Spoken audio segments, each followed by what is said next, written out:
नमस्कार दर्शक बंधु जय जगन्नाथ। आपण मानी बहुत गुरुत्वपूर्ण प्रश्न रही। आपण मानू अनुरोध मूलरू शेष पर्यंत देखंतु, जमा भी स्किप करंतु नहीं। स्किप कले आपण माने किछि जानि परिबे नाही।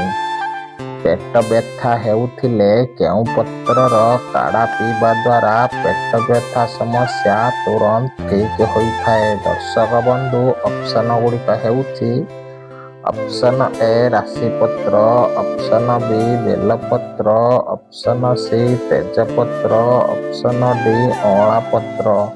समयटी आरंभ हेउछि एबेठु।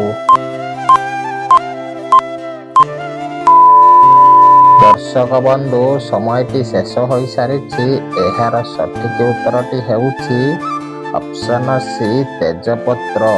तेजपत्रर काढ़ा पीले पेट व्यथा हेउथिले तुरंत ठीक होइथाए। आजिर परवर्ती प्रश्न, नियमित साइकेल चलाइबा द्वारा केउ रोग ठीक होइथाए। दर्शक बंधु ऑप्शन गुड़िक हेउछि ऑप्शन ए गैस समस्या, ऑप्शन बी लिवर समस्या, ऑप्शन सी हृदरोग, ऑप्शन डी हार्ट रोग। समयटी आरंभ हेउछि एबेठु। दर्शक बंधु समयटी शेष हो सारी।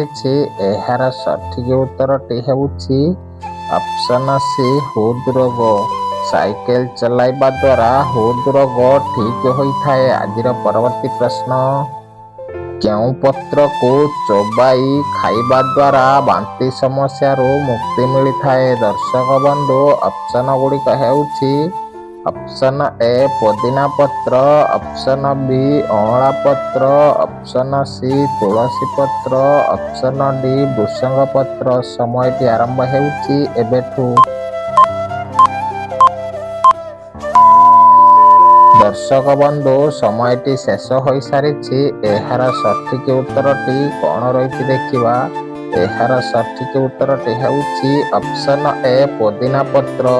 पुदीना पत्र को चुबाई खाइबा द्वारा बांती समस्या मुक्ति मिलिथाए। आजिर परवर्ती प्रश्न, कौन खाइले पेटरे चर्बी खूब शीघ्र बरफ भली तरली जाए। दर्शक बंधु ऑप्शन गुड़िक हेउछि ऑप्शन ए पानमधुरी, ऑप्शन बी जुआणी, ऑप्शन सी मेथी गुंड, ऑप्शन डी दालचीनी गुंड। समयटी आरंभ हेउछि एबेठु।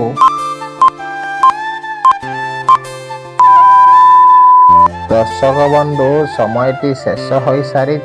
एहार सठिक उत्तरटी कौन रही देखिबा। एहार सठिक उत्तरटी हेउछि ऑप्शन ए पानमधुरी।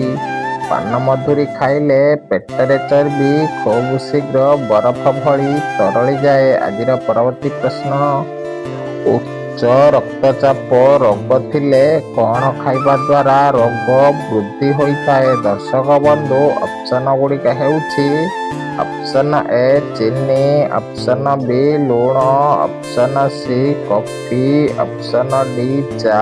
समयटी आरंभ हेउछि एबेठु।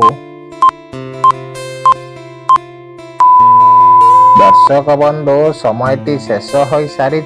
एहार सठिक उत्तरटी कौन रही देखिबा। एहार सठिक उत्तरटी हेउछि ऑप्शन बी लूण।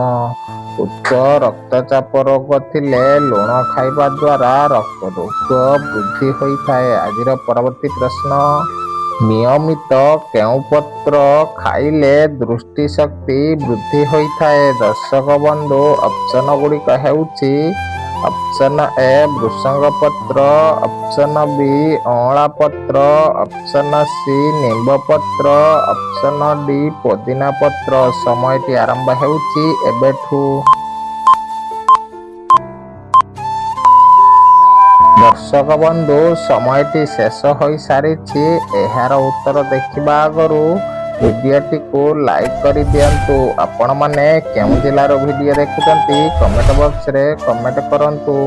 एहार सठिक उत्तरटी हेउछि ऑप्शन बी भृषंग पत्र। नियमित भृषंग पत्र खाइबा द्वारा दृष्टि शक्ति वृद्धि होइथाए। आजिर परवर्ती प्रश्न, ନିୟମିତ 1 ଚାମଚ ଘିଅ ଖାଇଲେ ମଣିଷର କେଉଁ ଅଙ୍ଗ ସୁସ୍ଥ ରହିଥାଏ? ଦର୍ଶକ ବନ୍ଧୁ, ଅପସନ ଗୁଡ଼ିକ ହେଉଛି option A heart, option B kidney, option C liver, option D ଫୁସଫୁସ। ସମୟଟି ଆରମ୍ଭ ହେଉଛି ଏବେଠୁ। ଦର୍ଶକ ବନ୍ଧୁ, ସମୟଟି ଶେଷ ହୋଇସାରିଛି। ଏହାର ସଠିକ୍ ଉତ୍ତରଟି କ'ଣ ରହିଛି ଦେଖିବା। ଏହାର ସଠିକ୍ ଉତ୍ତରଟି ହେଉଛି ଅପସନ ଡି ଫୁସଫୁସ। ନିୟମିତ ଘିଅ ଖାଇଲେ ମଣିଷର ଫୁସଫୁସ ଅଙ୍ଗ ସୁସ୍ଥ ରହିଥାଏ। ଆଜିର ପରବର୍ତ୍ତୀ ପ୍ରଶ୍ନ। ପ୍ରତିଦିନ ମହୁ ଖାଇବା ଦ୍ୱାରା କେଉଁ ସମସ୍ୟା ଠିକ୍ ହୋଇଥାଏ? ଦର୍ଶକ ବନ୍ଧୁ, ଅପସନ ଗୁଡ଼ିକ ହେଉଛି ଅପସନ ଏ କାଶ, ଅପସନ ବି ଥଣ୍ଡା, ଅପସନ ସି ଗଳା ଯନ୍ତ୍ରଣା, ଅପସନ ଡି କଫ। ସମୟଟି ଆରମ୍ଭ ହେଉଛି ଏବେଠୁ। ଦର୍ଶକ ବନ୍ଧୁ, ସମୟଟି ଶେଷ ହୋଇସାରିଛି। ଏହାର ସଠିକ୍ ଉତ୍ତରଟି କ'ଣ ରହିଛି ଦେଖିବା। ଏହାର ସଠିକ୍ ଉତ୍ତରଟି ହେଉଛି ଅପସନ ବି ଥଣ୍ଡା, ଅପସନ ସି ଗଳା ଯନ୍ତ୍ରଣା। ପ୍ରତିଦିନ ମହୁ ଖାଇବା ଦ୍ୱାରା ଥଣ୍ଡା ଓ ଗଳା ଯନ୍ତ୍ରଣା ଠିକ୍ ହୋଇଥାଏ। ଆଜିର ପରବର୍ତ୍ତୀ ପ୍ରଶ୍ନ। ଭାରତର କେଉଁ ରାଜ୍ୟରେ ସବୁଠାରୁ ଅଧିକ କ୍ଷୀର ଉତ୍ପାଦନ କରାଯାଏ? ଦର୍ଶକ ବନ୍ଧୁ, ଅପସନ ଗୁଡ଼ିକ ହେଉଛି option A Odisha, option B Paschimbanga, option C Maharashtra, option D Kerala. ସମୟଟି ଆରମ୍ଭ ହେଉଛି ଏବେଠୁ। ଦର୍ଶକ ବନ୍ଧୁ, ଏହି ପ୍ରଶ୍ନଟି ଆପଣମାନଙ୍କ ପାଇଁ। ଆପଣମାନେ ଏହାର ଉତ୍ତର ଜାଣିଥିଲେ କମେଣ୍ଟ କରିଦିଅନ୍ତୁ। ଆଜିର ପରବର୍ତ୍ତୀ ପ୍ରଶ୍ନ। କେଉଁ ଶାଗ ଖାଇଲେ ମାଛ ମାଂସ ଠାରୁ ବି ଅଧିକ ଭିଟାମିନ୍ ମିଳିଥାଏ? ଦର୍ଶକ ବନ୍ଧୁ, ଅପସନ ଗୁଡ଼ିକ ହେଉଛି ଅପସନ ଏ ମେଥି ଶାଗ, ଅପସନ ବି ସଜନା ଶାଗ, ଅପସନ ସି ସୋରିଷ ଶାଗ, ଅପସନ ଡି କଳମ ଶାଗ। ସମୟଟି ଆରମ୍ଭ ହେଉଛି ଏବେଠୁ। ଦର୍ଶକ ବନ୍ଧୁ, ସମୟଟି ଶେଷ ହୋଇସାରିଛି। ଏହାର ସଠିକ୍ ଉତ୍ତରଟି କ'ଣ ରହିଛି ଦେଖିବା। ଏହାର ସଠିକ୍ ଉତ୍ତରଟି ହେଉଛି ଅପସନ ସି ସୋରିଷ ଶାଗ। ସୋରିଷ ଶାଗରେ ମାଛ ମାଂସ ଠାରୁ ବି ଅଧିକ ଭିଟାମିନ୍ ରହିଥାଏ। ଆଜିର ପରବର୍ତ୍ତୀ ପ୍ରଶ୍ନ। ମାଛର ମୁଣ୍ଡ ଖାଇବା ଦ୍ୱାରା କେଉଁ ସମସ୍ୟା ଠିକ୍ ହୋଇଥାଏ? ଦର୍ଶକ ବନ୍ଧୁ, ଅପସନ ଗୁଡ଼ିକ ହେଉଛି ଅପସନ ଏ ହାର୍ଟ ସମସ୍ୟା, ଅପସନ ବି ଲିଭର ସମସ୍ୟା, ଅପସନ ସି କିଡନୀ ସମସ୍ୟା, ଅପସନ ଡି ଆଖି ସମସ୍ୟା। ସମୟଟି ଆରମ୍ଭ ହେଉଛି ଏବେଠୁ। ଦର୍ଶକ ବନ୍ଧୁ, ସମୟଟି ଶେଷ ହୋଇସାରିଛି। ଏହାର ସଠିକ୍ ଉତ୍ତରଟି ହେଉଛି ଅପସନ ଡି ଆଖି ସମସ୍ୟା। ମାଛର ମୁଣ୍ଡ ଖାଇଲେ ଆଖି ସମସ୍ୟା ଠିକ୍ ହୋଇଥାଏ। ଆଜିର ପରବର୍ତ୍ତୀ ପ୍ରଶ୍ନ। ଗେଣ୍ଡା ମାଂସ ଖାଇବା ଦ୍ୱାରା କେଉଁ ରୋଗ ଠିକ୍ ହୋଇଥାଏ? ଦର୍ଶକ ବନ୍ଧୁ, ଅପସନ ଗୁଡ଼ିକ ହେଉଛି ଅପସନ ଏ ବ୍ଲଡ ପ୍ରେସର ରୋଗ, ଅପସନ ବି ମଧୁମେହ ରୋଗ, ଅପସନ ସି ଥାଇରଏଡ ରୋଗ, ଅପସନ ଡି ହଇଜା ରୋଗ। ସମୟଟି ଆରମ୍ଭ ହେଉଛି ଏବେଠୁ। ଦର୍ଶକ ବନ୍ଧୁ, ସମୟଟି ଶେଷ ହୋଇସାରିଛି। ଏହାର ସଠିକ୍ ଉତ୍ତରଟି ହେଉଛି ଅପସନ ଡି ହଇଜା ରୋଗ। ଗେଣ୍ଡା ମାଂସ ଖାଇବା ଦ୍ୱାରା ହଇଜା ରୋଗ ଠିକ୍ ହୋଇଥାଏ। ଆଜିର ପରବର୍ତ୍ତୀ ପ୍ରଶ୍ନ।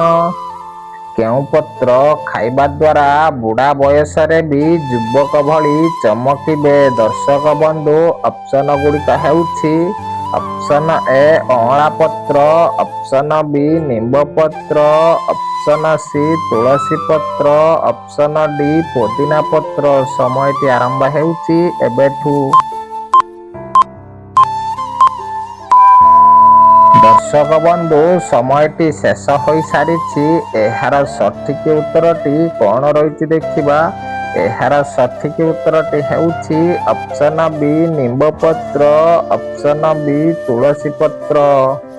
ନିୟମିତ ସକାଳୁ 2ଟି ତୁଳସୀ ପତ୍ର ଓ 2ଟି ନିମ୍ବ ପତ୍ର ଖାଇବା ଦ୍ୱାରା ବୁଢ଼ା ବୟସରେ ବି ଆପଣମାନେ ଯୁବକ ଭଳି ଚମକିବେ। ଦର୍ଶକ ବନ୍ଧୁ, ଭିଡିଓଟିକୁ ଲାଇକ୍ ନ କରିଥିଲେ ଲାଇକ୍ କରି ଚ୍ୟାନେଲକୁ ସବସ୍କ୍ରାଇବ୍ କରିଦିଅନ୍ତୁ। ଧନ୍ୟବାଦ। ଜୟ ଜଗନ୍ନାଥ।